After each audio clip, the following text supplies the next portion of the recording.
Gawusu Koulibaly donné balal babagaw lettre flani galunta la de donc baga essence ferlaw ma o kuma bana essence ferlaw ko problème bulu dala ko ka fo Sékou mairie ko problème bulu dala ko surasi munun kan gu janto ulula wala sa pétrole ka fere ka nya ko o surasi kelo ne be ka nani bouton ya la mede a ben ala na kira ci lettre flani ne ya dawla nga tabula yu malkiyama ya ci merri ma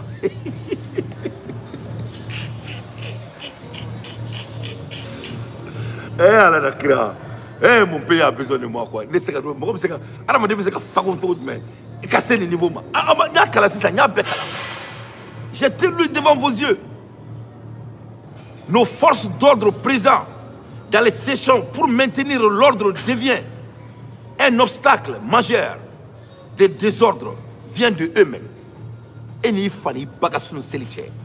Mali surasi manga erefaga. Allah la ilaha illallah. Fani ba.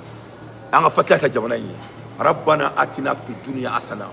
wa fil akhirati hasana wa qina wazaban. La lettre officielle Afleni, n'ayant dawla nga tabula yu malkiyama. Afleni, signé, tamponté. C'est-à-dire, ils n'ont pas de discipline. Ni fin qu'elle femme la mini discipline à la foule de quoi. C'est-à-dire, c'est où pétrole tout boulot. Gassation tikou beka kosu beke. On est remorque boulao. Voilà ça pétrole kassoro. Aïe c'est où mairie a traqué déflé bain animali sur la sous. Gassation. Basa mi alaye ni gassation syndicat ou de ka lettre semaine. Ka ti merma ka publier djebe kam. Ko mamunu kangu janto ulula. Wala sa sharia ka boli seku kono. Mamunu kanga to uluka barake aranga na jo. Tieni kana ke. Ko surasi munu nana kunu janto ulula. Ko surasu yere be ka gassation, ku be ka gassation. U be ka ke budon kono ninga kla ka feri. Mo munu nana ku janto jamana kono de una kulu de kera vagabond yeko. Ka sebe ka ci merima on ne be mu fo Sékou menta nyana ne bolo bi se ki ka ala keleme ka donia min kalfa ila ni bi se ka damina ya iba ki bakoso e ki occuper Sékou la en totoy en malen din totoy en yan tayra ala la quoi ne be edeli menta iba ki fani bakasun selikama ijanto Sékou la pediri min bora ki datuna ci kono oronna ne bolo o kange bo ere e dangale do e be kuma fe bi da kono e ka ere kelme ka asimi ko ta datuna ci kono de be bora ka do ke asimi ko ta tatiena ye fa bien donc iba ki bakama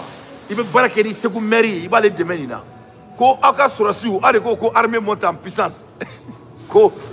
il monte en puissance ils sont en train de voler le carburant du peuple makala wala mbakala ayento ngakala aka ayento ngakala ne na manto ngakala menga samarachi awma ni ala na krachi abado pointrim do ayento ngakala oko monsieur le maire de la commune urbaine de Ségou, nous association de promoteurs du point de vente de carburant de Ségou, venons plaidoyer vers vous pour vous tenir informés des difficultés dont nous subissons dans le cadre de notre travail de pouvoir revitaliser la population en carburant. 1. Nos forces d'ordre présentes dans les stations pour maintenir l'ordre devient un obstacle majeur car le désordre vient de eux-mêmes. 2. L'agression du pompiste par nos forces d'ordre pour pouvoir servir l'air bidon. 3. La spéculation des prix de carburant proviennent de nos forces d'ordre. C'est-à-dire, Mali surasi mounoumbe Ségou. Ou l'on est ka bimroka. Mali surasi mounoumbe Ségou. Ou l'on est qu'il est essentiel ferlaï. Mali surasi mounoumbe Ségou. Ou l'on est flèque essentiel prix. Kanaïle. Il écrit ci merdima. Kaka mine ka faro aka galo mwanda aba fo Sékou mori nunu nyana ko u ka kɛ ala kama u k'u janto Segu la maintenant vraiment i b'a k'i ba kama i k'i janto Segu la donc à l'heure des infos pertinents je crois que Segu ta kɛra a bolo baara ye ne bala lamɛnbagaw an b'o la heure min na a y'u to bi so ka di kojugu a y'a partagé Kɔgɔji Fɔnba a ko ko le marchand Jara k'a sara lamɛn a ye Kɔgɔji Fɔnba kumakan lamɛn yɛlɛ bɛ dɔ faga bi a ye lamɛn k'a fɔ Bina Jara ko ale ye laseli dɔ kɛ muso sanfɛ an taara n'i y'a jaw sɔrɔ an yɛrɛ ma se ka ja ninnu bɛɛ lajɛlen k'a lamɛn nka ko a ye kuma wɛrɛw fɔ réseau sanfɛ ni i bɛ se ka dɔ fɔ an ɲɛna ka n'a sɔrɔ i y'a dɔn kɔfɛ ne tɛ segin ka kuma kan Bina tɛ yen sa a tɛ yen Bina tɛ yen n y'a fɔ an ɲɛna ka fɔ ne ko Bina tɛ yen k'a kumana bi yɛrɛ ala sa jɔn taara a kumana yɔrɔ jumɛn aw ye Bina jumɛn ye Bina kɔrɔlen in kɛ n ko Bina tɛ yen Bina ko bannen don an tɛ Bina wɛrɛ dɔn u ye nin kɛ aw la de bɛ kuma ja cɛn dɔw la Ben Laden sara san waati bɛ kunkolo dɔ bɔ ko Ben Laden Bina ko banna ne tɛ mɔgɔ min yɛrɛ bɛ nin partage olu ye Bina olu de bɛ ka promotion kɛ Bina ye c'est pas vrai Bina n'existe plus n'a dalen b'a yɛrɛ la a ka taa yɔrɔ dɔ la a yɛrɛ ka bɔ ko ne Bina filɛ nin n'a y'a sɔrɔ a bɛ ɲini a ka bɔ a ka taa yɔrɔ dɔ la a ka yira ne Bina filɛ nin an minnu ko n sara filɛ nin mɛ ka t'i jɔ ka ja inventer ka kunkolo dɔ fili kan dɔ da la ko n kumana Bina tɛ yen a taama ci fɛ Bina ko banna a mɛnna an bɛ ko wɛrɛ de la quoi Bina ko banna wa ne tɛ segin ka nin kuma kan Bina tɛ yen n y'a fɔ n na depuis kuma jan ko Bina tɛ yen n'o sira bɛ mɔgɔ min na sira bɔ yɛlɛ Bina ko banna wa aw bɛna hali Bina ka aw yɛrɛ traumatisé aw bɛ Bina ko banna Bina tɛ yen ne bala lamɛnbagaw Kɔgɔji Fɔnba ko an ka Marshal Bena ko Bina ko banna a mɛnna ko Bina ko banna masa min ye ala ye yara tigala walayi cɛ ala kɛra mɔgɔ si malolen se yomal kiyama quoi la ilaha illallah n faninba mɔrɔ ne fa jamana jasira la ilaha illallah anta subhanaka inni kuntu minaz zalimin c'est à dire ni ala bɛ fɛ ka hadamaden nagasi quoi i bɛ kɛ tan de quoi mais à mon cours de la cloche, Assimina de Mabao Ben Moswakili. Ils ont tous les mêmes manières. C'est-à-dire, ou bien galon tege, Ali Moluya qui se clé à tout là quoi. C'est-à-dire, nous n'y kafirou et quoi. C'est-à-dire, n'y a Kɔgɔji Fɔnba de mangaï. Ko Bina Sara, ko Bina ko bana, ko ni mɔgɔ min ba ye den wolo, ko ka bɔ k'a fɔ ko Bina filɛ nin ye. Ne tɛna bila dɛgɛ gɛlɛnda la. Bina yɛrɛ de bɛna bɔ sisan ka Kɔgɔji Fɔnba k'a jaabi masa min ala ye alam. Salam ala man la nabi ba'da alhamdulillah amala fu ala barkada kala wale nyumando kashiria ka fo bato ma fe foiti mini bato ka fo ala kelembe ame sharia ka fo kunjigi no ya ala kira sallallahu alaihi wasallam ka fo ala ka chide do ala ka jodo kisi ani neme chama ala ku ke akana somogo na ka sahaba nyuma ani mauma mani se da usin na nona fokata se don kerengereni mo ala kan bela jele fara ko jama ko de amin allah karama wa bena ala kan kisika bo shitani amin ala kan kisika bo anyere kon toro amin bade umbiye alamsa don de alamsa togru kalo kile kono tomo meka min fo nyana poya fla jati de ba mo abana voilà donc mercredi le 9 donc masami alaye Fɔnba eni Boumabel koni sebere la la ilaha illallah ala ka labango ay sarire aw koni ala ka were faka quoi sari baro mo mena dugwa sari ni sukura muso do de ba da aw kɔfɛ quoi sari denw de ba aw bolo quoi wallahi aw muso na aw denw ni hinɛ minɛ la aw yɛrɛ tɛ quoi aw muso na aw denw ni hinɛ bɛ Bakari Dante den na quoi bɛ nana kira c'est-à-dire mɔgɔ dɔ b'aw bolo muso bɛ e bolo o b'a fɔ e ma k'a cɛ e ye quoi bɛɛ nana kira cɛ ni sukora b'a da i kɔfɛ quoi o muso ni hinɛ bɛ ne la quoi denw bɛ e bolo u b'a fɔ e ma k'u fa e ye quoi e bɛ k'u balo e denw ni hinɛ bɛ ne la maliyɛnw a y'a ye dɛ o la ne ko aw ma n ko mɔgɔ mɔgɔ b'u dɛmɛ n k'a bɛɛ a bɛɛ barika tan den nkalon t'a kuma la dɛ ne bɛ n kali kuranɛ la mɔgɔ mɔgɔ bɛ Asimi Goyita dɛmɛ a bɛɛ fugariden wallahi billahi lezi sumatalahi adamaden fɛn bɛ tugu nkalon kɔ hali ba kun man k'i bange parce que ala ko anw minnu ma ko ni ale ala tigɛr'i la ko a ye satane wusa ni dantan fɛn min ye ko ye maa ye maa min bɛ nkalon dɛmɛ ni ala kumakan nin ye kuranɛ aya de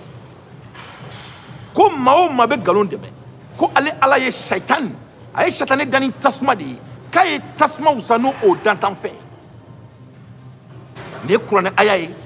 nin ye ninjiri kumakan ye wa nin ye jufu ka tora kumakan ye nin bɛ ala ka diinɛ bɛɛ kɔnɔna la diinɛ o diinɛ tabiya o tabiya hali josɔnna yɛrɛ b'a fɔ ko nkalon tɛ tigɛ masa min ye ala ye ninnu tɛ nkalon tigɛ dɛ ninnu ko fo ka saya nkalon ta ka da bunadamadenw na tellement que c'est à dire u dɛsɛra ils ont échoué catégoriquement donc o tun ye kɔgɔji fɔnba ta ye donc n y'a fɔ aw ɲɛna cogo min na ne bɛ dugawu k'a muso de ye ala ka a sɔn cɛ la cɛ min masa min ye ala ye n'a tɛna nkalon tigɛ a ye don dɔ la ne balamɛbagaw kuma kɛra sagasaga ye donc o tun ye kɔgɔji fɔnba ka yɔrɔ ye donc an b'an profiter o yɔrɔ la pour que i k'a dɔn k'a fɔ k'u ka nkalon tigɛ k'a ka bon bunadamaden hakili ma donc an bɛ profiter sisan min na leburuba ale ni gandi maliyɛn i bɛna lajɛ jɔn de ye mali premier ministre u fila la c'est à dire kuma kɛra sagasaga ye quoi a ye aw ma ne ka kuma mɛn dɛ n ko leburuba ni gandi maliyɛn ne bɛ fɛ aw k'a fɔ ne ɲɛna u fila la jɔn de ye premier ministre ye ne bɛ fɛ aw k'o de fɔ ne ɲɛna donc komi ne ka baara ye analyse ye ne ko aw ma n ko mɔgɔ mɔgɔ b'u dɛmɛ a bɛɛ ye babɔgɔden ye mun na parce que ni sɔnna ka nkalon dɛmɛ i ye babɔgɔden de ye mɔgɔ mɔgɔ ye nkalon dɛmɛ i ye kafiri de ye ala kumakan de don donc o de bɛ ne n'aw ni ɲɔgɔn cɛ ala ko satane ka wusa ni maa min ye diɲɛ kɔnɔ k'o ye nkalon dɛmɛla de ye aw kɔni k'a dɔn k'a fɔ ko Asimi ye nkalon tigɛla de ye aw b'a dɔn k'a fɔ k'u bɛ nkalon kan u tɛ tiɲɛ b'u da kɔnɔ donc i ye satane de ye bi i ye satane de ye sini a y'a lajɛ dɛ o tun tɛ fɔnba ye Bumabel ko bina sara aya na ka kalashin ko fusigile wa bina nga be se kuma de la nga président marshal nga be datire di ko asigile no aw fomba ko ki nyebe muna ko ji fomba ko nyebe muna ko tere ayida kale be ka bu fe ko do chemi rebe ka nga ko ayida ko kuma na bi ko ka sara ay fomba yi kana pressé amasa bina bolendo wani ala sonama ako ka bina aw be fa ala teme ambe kan sigi ka aw sado ka mako comme là en soirée mali ko inter mali mbe jo abenala na kirache e boro mumba on hine be no la c'est neta don avec aw kana yoro mina ko abe on mo do kaso la ko kama sin ka aw la ko vraiment neta ro muri me galon tika we ma aw to yore neta ro muri mi aw nege abenala che muri nya aw nege aw to yore c'est en ba o kele de fo yo mal kiyama aw te mo sini malien diache aw te mɔgɔ sini malien diya cɛ aw kafiri ninnu sɛtanɛ mɔgɔ ninnu nkalontigɛlaw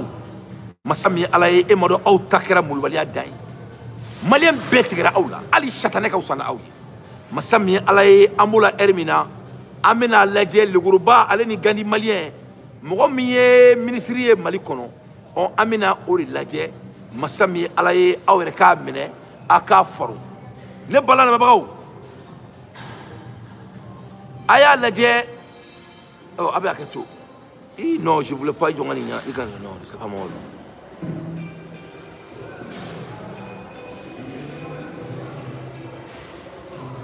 attends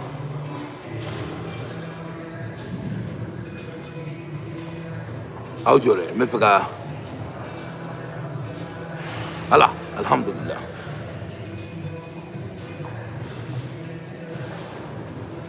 wala ye Mamadou Sakho bon nga fenga accident ne kuno wala ma dawa kama ngumena ka Albert ko bedari to kunta nunu muru keno ka mo nunu ngumena ale de boye nyale datuna ntu akono mais masami ala Mamadou Sakho be aketo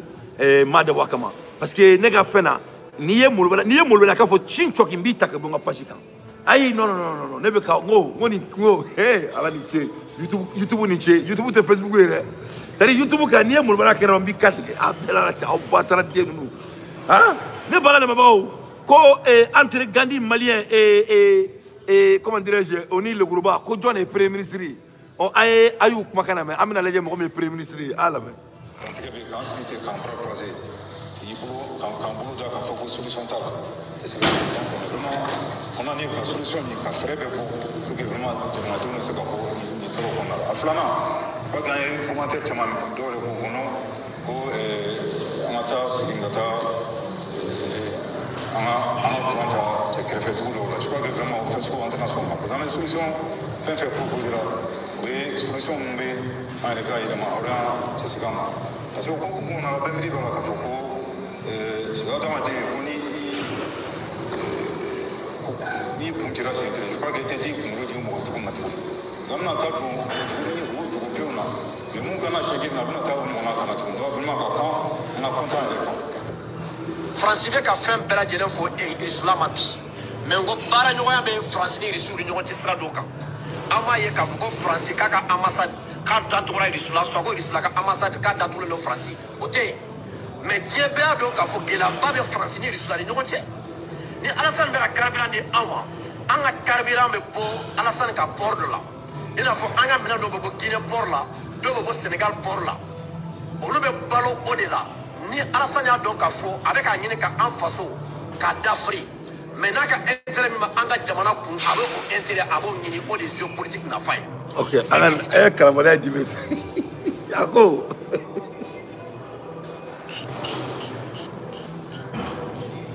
ala la kira la ilaha illallah sayyidina muhammad rasulullah fanimba c'est-à-dire ala be fa ka jamana na kashi quoi abe ni dengolo sugu de blaka kuma da dama ka kala ka jamatu ka ko e bara kera pareil ko mo do busi ka name quoi fanimba e bara fa jamana ta tiena ako ko Alassane me fa ka Mali ta tien quoi ka fa ko Alassane me fa ka Mali ta tien ko me naka na fa bala aba ke quoi e regarde bon ngane do ko Alassane me fa ka Mali ta tien oro mo me fa ka jamana ta tien o ka na fa me ka jamana kono o ka na fa konti ko Alassane be faka Mali ta tien ko menaka nafa be aba ke quoi c'est e ka nafa be dugu min kono e bo ta tien to min na be fako de don quoi bo akoni le groupe kuma kana be le groupe re Mali ministre wa ou veut Gandhi de do bo ayaye le groupe est mon fo ni Gandhi est mon fo kelente donc Gandhi allez lui le plus engagé dans l'affaire du Mali plus que le premier ministre ko olute senga taka Abidjan foi kama kulube sa préféré no owe quoi donc masami ala Gandhi ko aide ko anno asorobe sa préféré ko me ko beni keleni maloyen ko beni maloya boyin ko ba to ko géopolitique ye odi c'est-à-dire ko Alassane ko me faka Mali d'Afrique mais si ça n'était quoi donc d'aba arranger ta d'Afrique mais na ta arranger ba d'Afrique ça n'est vraiment délicat ni na ma ding ne torni bomananga ne wa ne torni ne maraka kane wa ne taroni ni gani bobo dugu min kuma kan ne wa ne taroni anglais do wa ne taroni français do ne koni na awre be se ka fone yana ay kuma kele min fo abe jane ko sba et famia c'est-à-dire kaira la ka fo yana c'est leur niveau de l'incompétence c'est plus que en bas du caniveau quoi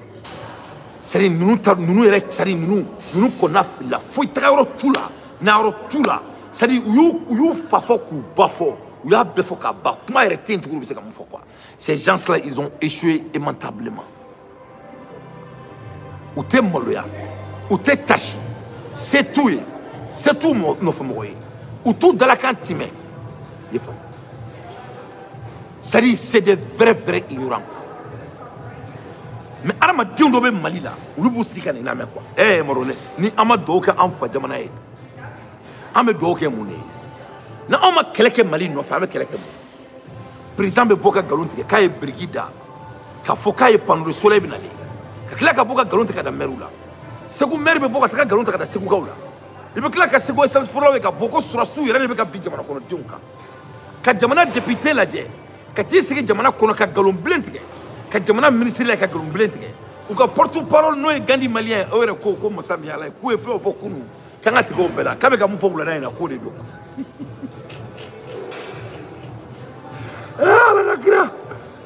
kira la haula et ala cheni binamana on bobolola on metrami qu'est-ce que nous on va faire et ala che ali kono sulube marata e be kila ka jamana karamo bolé jamana e jia famedi mamunuma ko ulube uludeme mfani ba e mo do Mali fakuna e mo do on fa jamana tachena am bes le yana sari ne be esene be ka kuma mi fo yana galumbala ne be ka mun fo yana aw be nyeta la te ka ke ya Nina on fa jamana ye quoi. Il sonna ma ni fa jamana ye. Il m'a soma ni fa jamana ye. C'est-à-dire l'ignorance, l'ingratitude, la mensonge. C'est-à-dire ka galon tege ke tiɲɛ ye, ka galontigɛla kɛ adamaden maaba ye, ka masa min ye Ala ye, ka jamana mɔgɔ kalanenw, diinɛtigiw u ka bɔ k'a fɔ k'u bɛ tugu galontigɛla kɔ, f'u b'a fɔ k'u bɛ se ka mun kɛ k'a dɛmɛ quoi. E ni Ala cɛ ni jajali bɛ na a bɛ tɛmɛ nin kan, nin tɛ jazali y'a ɲɛkɔrɔ wa? Ne bɛ se ka mun fɔ yan? Ne mun de fɔ? An b'o la heure min na masa min ye Ala ye a ye Gani ka kuma tɔ lamɛn, an bɛ sɔrɔ ka taga Segu Batara den minnu bɛ yen ko saziw u bɔra tuguni u bɛ Woci la sisan k'u bɛ na wajulu k'an ye, k'u bɛ samara kɛ ka mɔgɔw faga u y'o bila, ko an bɛ sa u y'o kuma bila sisan k'u bɛ na wajulu k'an ye quoi. Mɛ ta ye ah mɛ sɛbɛ la i datuguna yɛrɛ tɛ e la tuguni ni Ala cɛ a ye Gani kuma ka lamɛn. dɔ de bɛ yen k'an n'a tɛ baara kɛ ɲɔgɔn fɛ Alassane ma carburant di an ma fu la an ye wari de bɔ ka carburant san, carburant bɔra Côte d'Ivoire port la a sera an ma. N'a sanna Côte d'Ivoire bolo ka se an ma ne ɲɛ tɛ o basima yɔrɔ la. Même s'il faut aller chercher du carburant à pied et avec des cuillères, nous allons le faire. Des fois, nous n'avons pas d'autre choix. On dit honnêtement, le carburant est un produit vital pour notre pays. Voilà. Donc, masa min Ala ye le groupe Bako ko nous bɛ taa carburant ɲini ni cuillère de ou nous bɛ taa ɲini n'u sen ko bɛ taga ta. Donc, aye, vous avez vu l'inconsistance. Fomba ko on n'a pas de manque de carburant ko galon bɛ ka tigɛ. Masa min Ala ye Kucala maire ko Kucala gouverneur ko carburant côté ko mɔgɔw de bɛ ka galon tigɛ.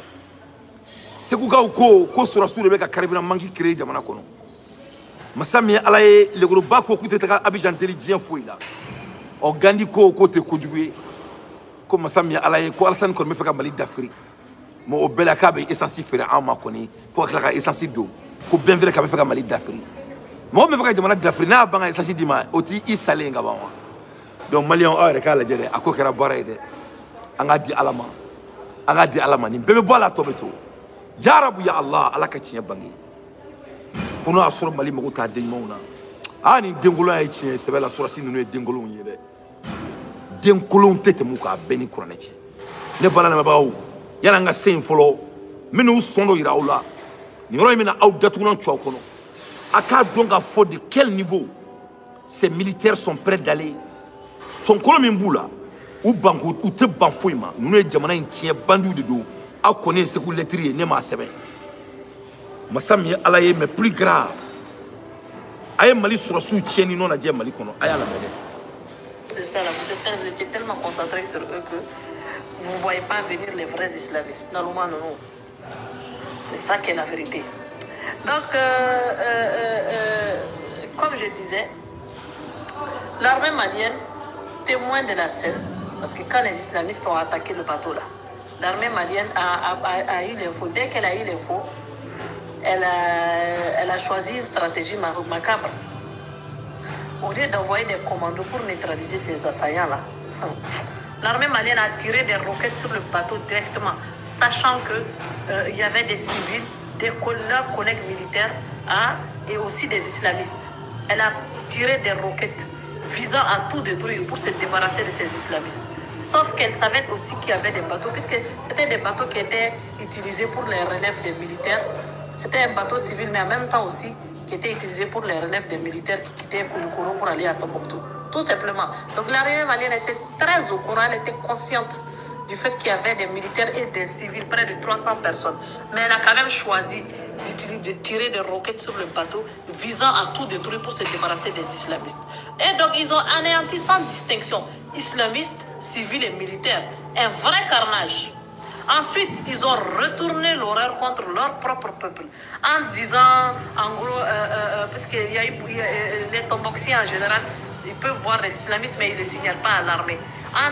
Et c'était un moyen pour eux en disant, vous voyez ces islamistes à qui vous donnez naïvement des infos, ils vous ont attaqué et éliminé vos familles. C'était une stratégie machiavélique. Mais il n'y a jamais eu d'enquête sur certaines de ces centaines de morts, hein, comme par hasard. Comme par hasard, bizarrement, il n'y a pas eu d'enquête. Si c'était l'ennemi, ils allaient mettre en place une enquête. Mais non, il n'y a pas eu d'enquête. Les indépendantistes n'avaient rien à voir avec cette attaque. C'était une opération du JNIM, suivie d'une frappe délibérée de l'armée malienne. Mais en fait, cette armée s'en foutait qu'il y avait des civils ou non. À partir du moment où elle vise aussi les JNIM, c'est l'essentiel pour elle. Donc, elle a été capable, en gros, de tuer ses collègues militaires dans le bateau et des civils maliens. Pourquoi? Eh bien, pour soulever le reste du Mali contre la rébellion azawadienne. Tout simplement. Une stratégie très machiavélique. Leur machine à désinformation accuse les Touaregs afin de les mettre en fait à dos contre le reste du pays. Une vieille méthode malienne. Donc on est bâton de Tombouctou. Ou koko bâton mi attaquera Jimmy fait. Ja surasu ira de bâton bombardé. Asimi meninget mamina. Aye moni fin keme sabari fara. Pour que se ka malien denw ka dusu la mi ka fo ko terroriste ye an ka bâton attaqué. Terroriste me fera bâton attaqué. Mais on m'a fait que bâton bombardé. On m'a fait que bâton attaqué les camarades au Tajila. Il a fait que munke. On a sur site au fond bâton encore. Asimi Goïta avait sur le toit tien. On a comme moi où il ordre du coup que bâton bombardé pour de bon. On a sur Mali sur sourire ou le bâton encore. Il y a mon fin qui met ça va faire bâton encore. Kasoraka beaucoup il est héros. Quand faut que Jimmy FLA ko ulu de bâton bombardé alors que ulu est de bombardé. Donc abado ni te galoye parce que témoin munu yere be kene ka wulu ni fo wa amfleka som yula galon tega min bula bi fo ite jia kono nunte munke ne balal ma bawo pour que duron ka fo ku be kelela ka se ku ga fanga systemi ka malende on tola dusu ne balal ma bawo c'est émoro nu Mali to l'ennemi du Mali c'est les militaires maliens à Benin Kouraneche. Il y a plus de 51 ans. Sans bidrou ani kelen. Galon tigela pour essayer de garder notre pays dans la main des militaires.